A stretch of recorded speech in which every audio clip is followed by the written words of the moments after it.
At first, we blamed it on the pandemic, but 5 years later, American public schools are still seeing reading scores decline across the nation.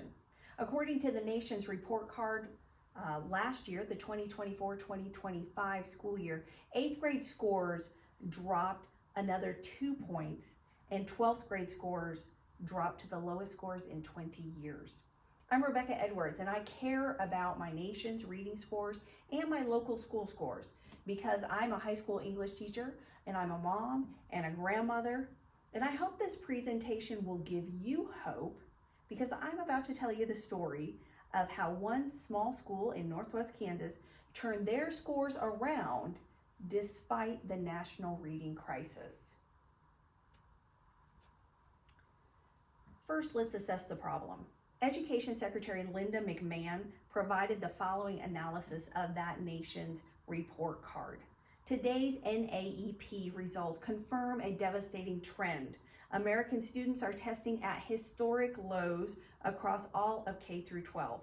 At a critical juncture when students are about to graduate and enter the workforce, military, or higher education, nearly half of America's high school seniors are testing at below basic levels in math and reading. Despite spending billions annually on numerous K through 12 programs, the achievement gap is widening and more high school seniors are performing below the basic benchmark in math and reading than ever before. That is according to Linda McMahon. The statistics are not any better here in the state of Kansas. In fact, the scores of 8th graders in Kansas dropped 3 points below the national average. Only 25% of 8th graders in Kansas can read at a proficient level, according to that national report card score. Last year, 23% of 8th graders scored in the proficient range, right there, and 2% scored in the advanced range, for a total of 25%. In spite of the downward trends in the nation and the state, Wallace County High School in Sharon Springs, Kansas has improved their reading scores over the past 4 years. Wallace County High School is a 1A school with a population of 36 students for the 2025 school year. They've averaged 50 students in the high school for the last 5 years, but faced a significant drop this year. The class of 2025 is going to be the focus of this presentation because they experience the school's efforts all 4 years of their high school career. From just the initial investigation of the reading problem to the current intervention plan. However, improvements were seen at all grade levels in the high school.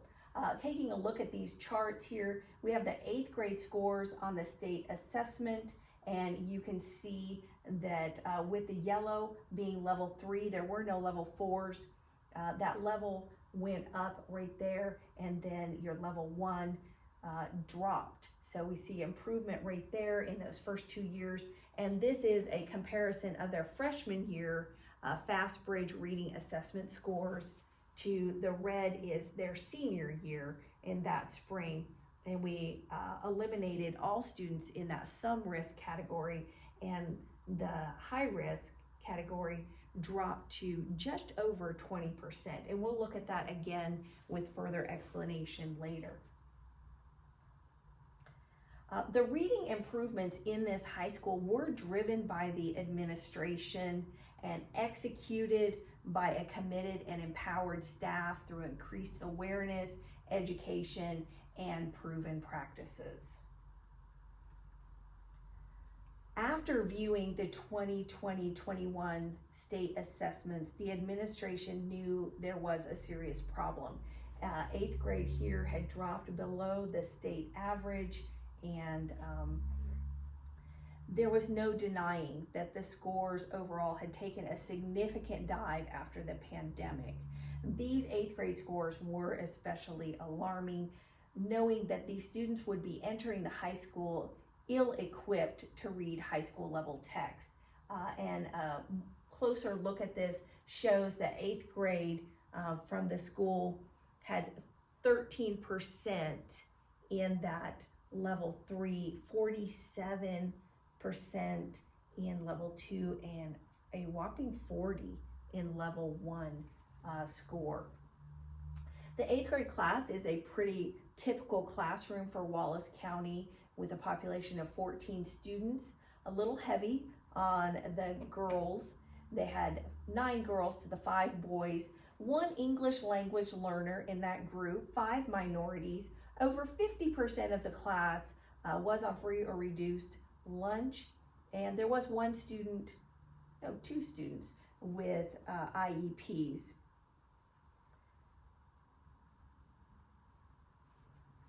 And knowing those scores were low, the administration knew that it would not be easy to turn that trend around. They were anxious to tackle the problem, but there were a few obstacles that made it look doubtful that the administration would be able to tackle this problem. First, the high school teacher only had 1 year as principal and in administration at all under her belt, and the superintendent had agreed to come out of retirement, but he made it clear that it would only be for 2 years, and he was on his 2nd year of that 2 years. So how much would those 2 be able to accomplish with one still getting her feet wet and the other with his feet halfway out the door? Another problem was the English department. The junior high teacher had a degree in social studies and was working to get her English education certification, and she had just 2 years of teaching experience. The high school teacher did have an education degree, but it was in biology. However, she had earned her secondary ELA certification. This is typical of a nationwide teacher shortage. According to Learning Policy Institute, 48 states plus the District of Columbia employ over 360,000 teachers who are not fully certified in their teaching assignments. And to quote them, together, these estimates of uncertified teachers and teacher vacancies indicate that at a minimum, 411,549 positions were either unfulfilled or filled by teachers not fully certified for their assignments, representing about 1 in 8 of all teaching positions nationally. Still, the administration had the desire to turn things around, and in order to accomplish this, they reached out for help. The Kansas Technical Assistance Network was brought on for 2 reasons. One, to illustrate the problem to the faculty, and with that, number 2, to create buy-in, to get on board to solve this problem. A couple of things they did a presentation to show the effects of illiteracy, and a couple of those quotes were pretty impressive. Illiterate people earn 30 to 42% less than their literate counterparts and do not have the literacy skills required to undertake further vocational education or training to improve their earning capacity. The second one is alarming. The link between illiteracy and crime is clear. In various countries around the world, studies show that a majority of prison inmates have poor literacy skills. Also, amongst juvenile delinquents, up to 85% are functionally illiterate. In various nations, estimates show that 60 to 80% of prisoners have reading and writing skills below basic levels. Those who are still illiterate upon release have a high probability of reoffending. This is a high cost to the economy in terms of maintaining prisons, administrating the courts, and running the justice system. Both of those quotes are from the economic social cost of illiteracy. Once the staff caught the vision, the work to address the problem could begin. And the administration really set out to follow this chart, which is put out by Harvard Business Review in their publication Leading Change. create a sense of urgency that had already been done, and they had brought TASN in to do that with the faculty. Create and communicate vision. They were able to create this idea that we need to turn this around. Form a coalition and empower others. With TASN, 2 literacy teams were formed, one for the elementary school and one for the secondary school. Then plan, create, and celebrate short-term wins, and we're going to get to that. Consolidate and embed change into the culture. Okay. Even though the staff felt the urgency, the problem still seemed overwhelming. They were willing to help, but they were still worried how they were going to do one more thing with an already full plate. The administration allowed the team to keep their first steps simple. The biggest commitment that teachers were expected to add to their workload was letters, a training for teachers in how to teach reading according to the science of reading.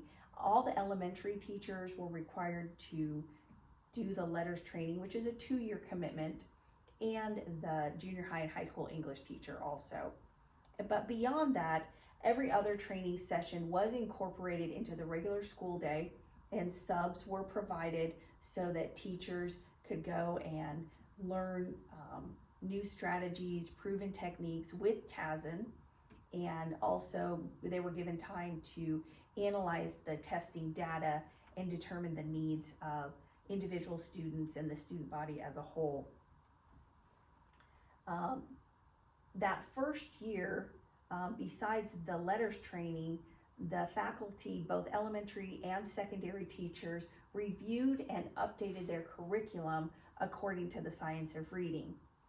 And then the literacy teams analyzed that reading data to better understand the needs of the students. Some of the strategies that they learned in those training sessions with TASN were explicit vocabulary, which is a method, effective method of teaching vocabulary. Get the gist, a summarizing method that teachers could use for reading comprehension, and Yapper, which is a fun vocabulary building game. The team decided that the strategy they wanted to teach to the rest of the school was explicit vocabulary, and teachers in every subject area in the secondary school were encouraged to teach 2 to 3 new words, second tier words, to their classes every week.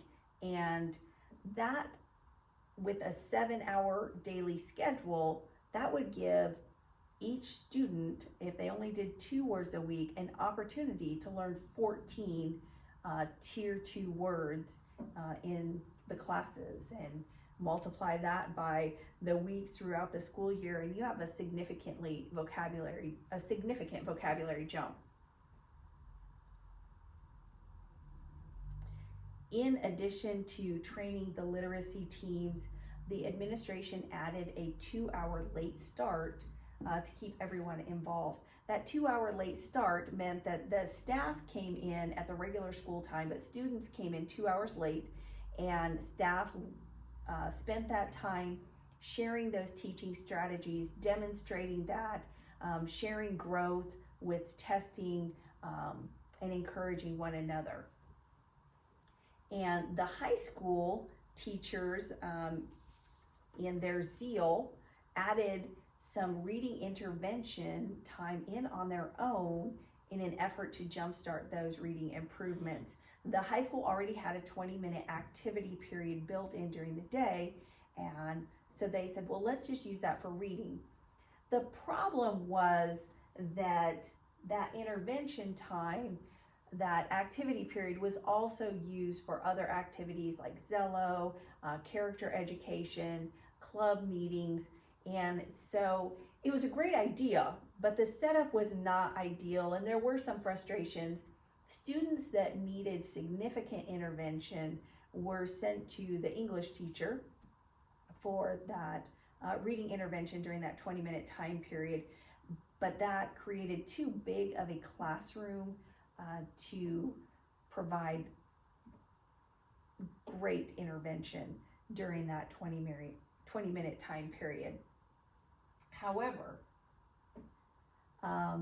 even though the plan wasn't perfect, scores began to rise. Within 2 years, scores were beginning to rise. That class of 2025 that I showed you at the beginning, they were now ready to take their state assessment again as 10th graders. And you can see that they are now above the state average in their assessment scores. And taking a look at the breakdown here, we now have 50% in level 2 and 29% in level 3, drop down to only 21% in that level 1. So, and the class had by and large remained the same in their makeup. One girl student had moved out of the district. She was one of the students who had achieved high scores on FastBridge scores, and a male student moved in who on his first set of FastBridge scores had scored at the high risk. But by the end of that school year, overall, the class was performing well and was still seeing some improvements. In fact, they were almost to meet the Kansas Blueprint for Literacy goal of 90% of students reading at level 2 and 50% at a level 3 and 4, getting much closer than they were at that 8th grade year. In 2023, the teams continued to meet with TASN quarterly and further their knowledge and to refine their plans with hopes of meeting that goal of raising the scores even more. A few changes that they made was they rebranded that activity period and they called it Win What I Need, and they extended it to 30 minutes a day that would be protected. Nothing else would be going on during that time period. Periodically, Fridays could be used for club meetings or team meetings. 2 intervention groups were formed for the high school, one that focused primarily just on comprehension, and the other group also had decoding and fluency in it.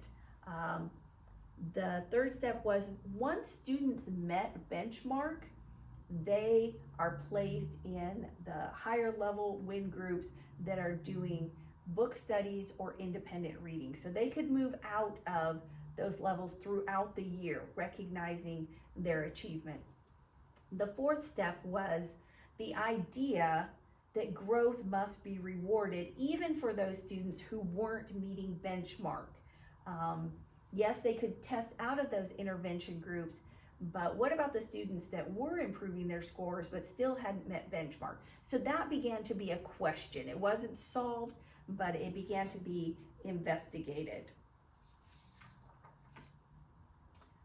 During that intervention group that worked on fluency, even though there were several students still in there, they incorporated a system of partner work.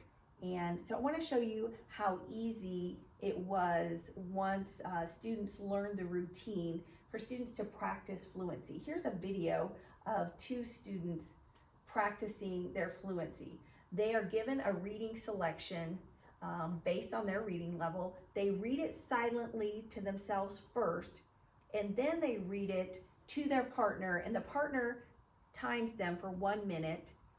They stop there, but then they continue to read to the end after they've marked where they're at. So they can continually mark their progress, how many words they're fluently reading in a minute.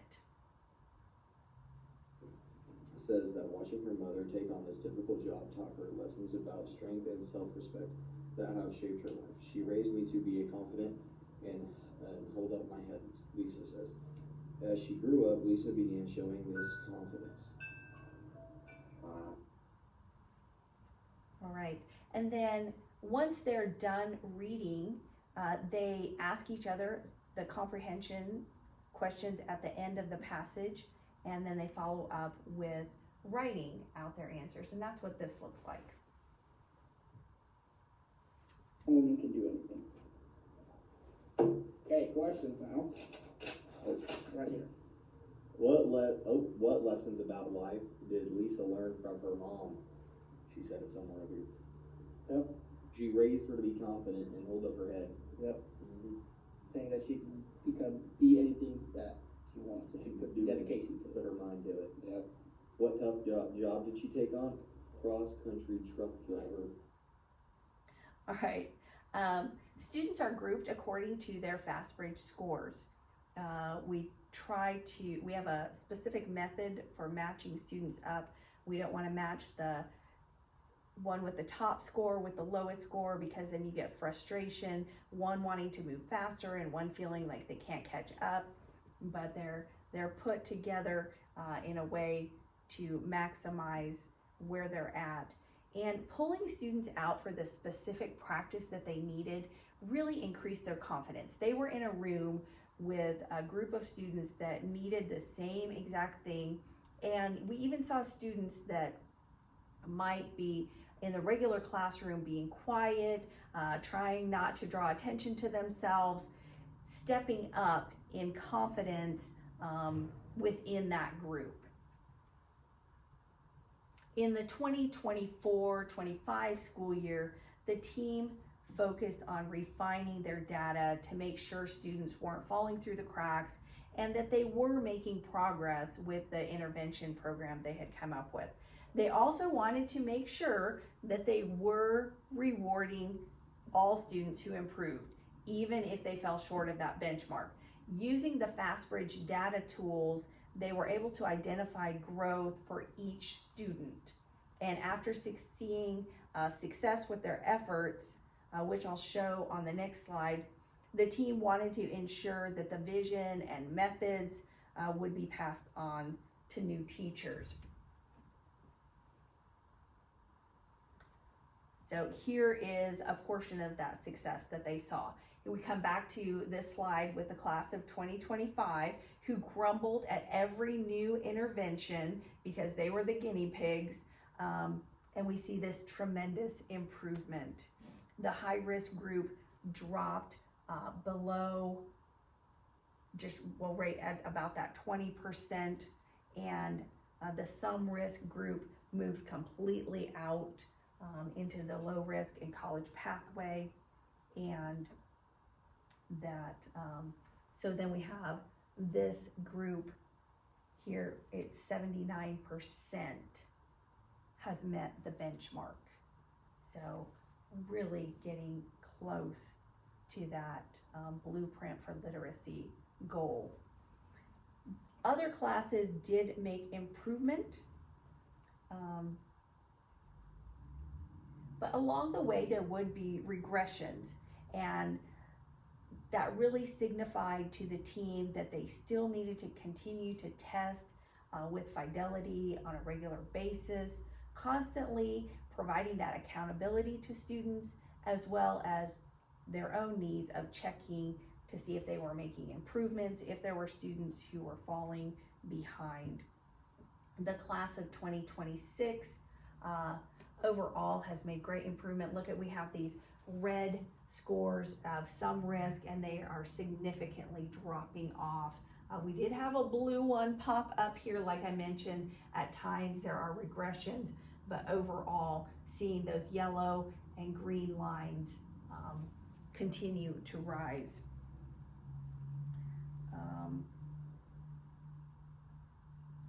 Let's see. The class of 2027 has steadily maintained great scores. No blue all along there. They've been an easy class to work with. I'd love to see that red completely disappear with this group like they did here in the winter last year. But this next class has had significant change in their class dynamics. They've had new students move into the district at both ends of the spectrum, that college pathway and that high risk, and they've had a couple students drop out to homeschool. But they are beginning to show steady improvement through the efforts of their own efforts, as well as those reading intervention times. The class of 2029 has significantly shrunk, and they've significantly shrunk their high risk and some risk categories over the last couple years. The administration and the faculty at WCHS believe these 4 components will be key to enabling them to help students improve their reading abilities. It's going to be imperative to train new teachers to pass on that passion, to give them understanding of why this time period has to be protected. They need to keep those intervention groups small and specific to what the students' needs are. The intervention groups have to have that time of 30 minutes protected. We can't let it be used for other things. It's really easy to say, oh, well, we could have a pep assembly or something fun during that time period, but it has a specific purpose. And rewarding growth is key. Right now that means a 1-hour lunch for students. When they show growth, even if it doesn't meet that benchmark, they are rewarded after each testing session with a 1-hour lunch. Wallace County High School has an open lunch. They can go to the convenience store, there's a taco truck, a restaurant, and they love having time to be able to do that. It doesn't cost the school any money to give them that 1-hour lunch time, and so it's a win-win situation. So right now, that's our main reward. However, last spring, the school in their academic achievement assembly did recognize students who had maintained growth throughout the entire year, even if they had not met that benchmark. They were given a certificate of achievement and recognized in front of their peers. Reading scores can improve, and WCHS accomplished this through administrative vision, empowerment of that team with knowledge and time, and buy-in from the staff, and eventually the students, with some rewards thrown in for better buy-in. I hope this presentation has given you hope that reading scores can and will turn around as schools are given the tools and the time to do this, to equip their students with the skills that they need. Thank you.